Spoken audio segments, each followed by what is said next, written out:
बिस्मिल्लाहिर्रहमानिर्रहीम। अस्सलाम वालेकुम। आज मैं बात करूंगा डिमेंशिया की। इस पे पहले भी मैं प्रोग्राम कर चुका हूं और डिमेंशिया की चंद एक निशानियां हैं। पहली निशानी तो ये आपको जहन में होनी चाहिए कि डिमेंशिया आम तौर पे बड़ी उम्र के लोगों में होता है। जब हम बड़ी उम्र के लोग कहते हैं तो ये यूजुअली 70 साल से बड़ी उम्र के लोग होते हैं।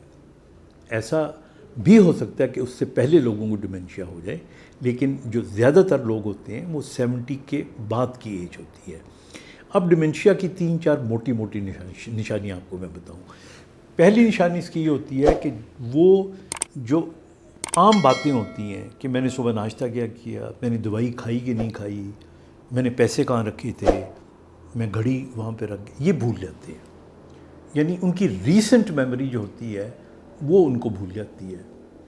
लोगों के नाम भूल जाते हैं उनको फिर थोड़ी सी बीमारी और बढ़ती है तो रिश्ते भूल जाते हैं।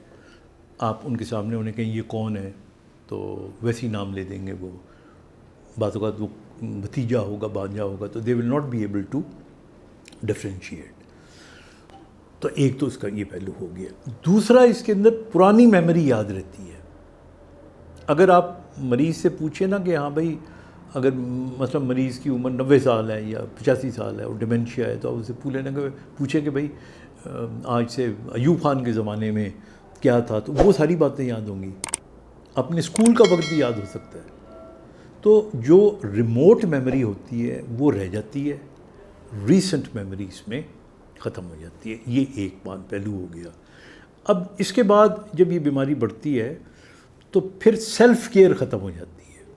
मरीज़ की हाइजीन, यानी बाज़ औक़ात उसको अगर अपने दांत साफ़ करने हैं तो वो नहीं करता, हाथ धोना हो गया, टॉयलेट जाना, जो हाइजीन का ख्याल रखना, ये कम हो जाती है। बल्कि ये जब बहुत ज़्यादा बीमारी बढ़ जाती है तो बाज़ औक़ात ओरिएंटेशन ख़राब होती है। तो बहुत से लोग जो होते हैं वो वॉशरूम जाने की बजाय वहीं पे कमरे में यूरिनेशन कर देते हैं या साथ वाले कमरे में चले जाएंगे। तो ये भी एक सिमत है जिसकी तरफ देखना चाहिए या इसको महसूस करना चाहिए। फिर इसी तरह एक और बड़ी कॉमन चीज़ घर में देखने में आती है शुरू में, कि जो मरीज़ है वो रास्ता भूल जाता है, अपने ही घर का रास्ता भूल जाता है। एक तो बाहर से आते हुए अपना घर भूल जाता है और घर के अंदर एक कमरे से दूसरे कमरे में, यानी उसकी जो ओरिएंटेशन होती है उसके अंदर उसने अगर वॉशरूम में जाना है तो हो सकता है वो किचन वाली साइड पे चला जाए, या उसको थोड़ी देर के लिए एहसास ना हो कि मैंने किस तरफ जाना है। तो एक ये मरीज़ में आ जाती है। फिर मूड वेरिएशन आती हैं। कुछ मरीज़ ऐसे होते हैं कि जो बहुत गुस्सा करते हैं और बेतहाशा गुस्सा करेंगे, बेवजह गुस्सा करेंगे। और कुछ लोग जब ये और थोड़ा सा आगे चले जाएं तो वो फिर आम ज़िंदगी में बड़ी तमीज़ वाली ज़िंदगी गुजारी होती है, लेकिन वो गालियाँ बकना, बुरी और ऐसी गालियाँ जो स्ट्रीट गालियाँ होती हैं, तो ये इनहिबिशन फिर ख़त्म हो जाती है। फिर बाज़ औक़ात इससे भी आगे बढ़े तो मरीज़ चुप हो जाता है या बिल्कुल बात करना छोड़ देता है, खाना पीना छोड़ देता है, वगैरह वगैरह वगैरह। तो ये जो चीज़ें हैं सारी आपको डिमेंशिया में नज़र आएंगी। अब डिपेंड करता है कि इसके इलाज का सिरा पकड़ना कहाँ से है और आगे कैसे लेके चलना है।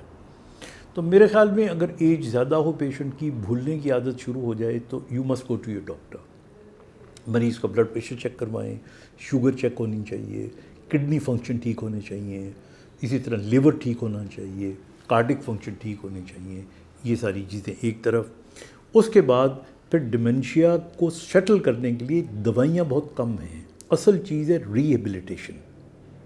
मरीज़ को वर्जिशें कौन से करानी है, उनकी ऑक्सीजनेशन कैसे अच्छी रहे, मरीज़ को आपने डील कैसे करना है, उसकी ऑक्यूपेशनल थेरेपी, उसकी बिहेवियर थेरेपी, ये सारी चीज़ें आप, और इसका तरीका ये है कि अपने डॉक्टर के साथ बैठ के उससे प्लान लें। सिंपली कि आप फिज़ियोथेरेपी कर लो, आप occupational therapy, this not enough. जो घर वाले हैं उनको पूरा प्लान लेना चाहिए।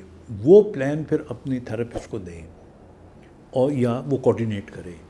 तो फिर ये है कि कम से कम जब तक अल्लाह ताला उसे ज़िंदा रखे पेशेंट को, تب تک وہ اپنے لیے بھی پرابلم نہ ہو، اوروں کے لیے بھی پرابلم نہ ہو.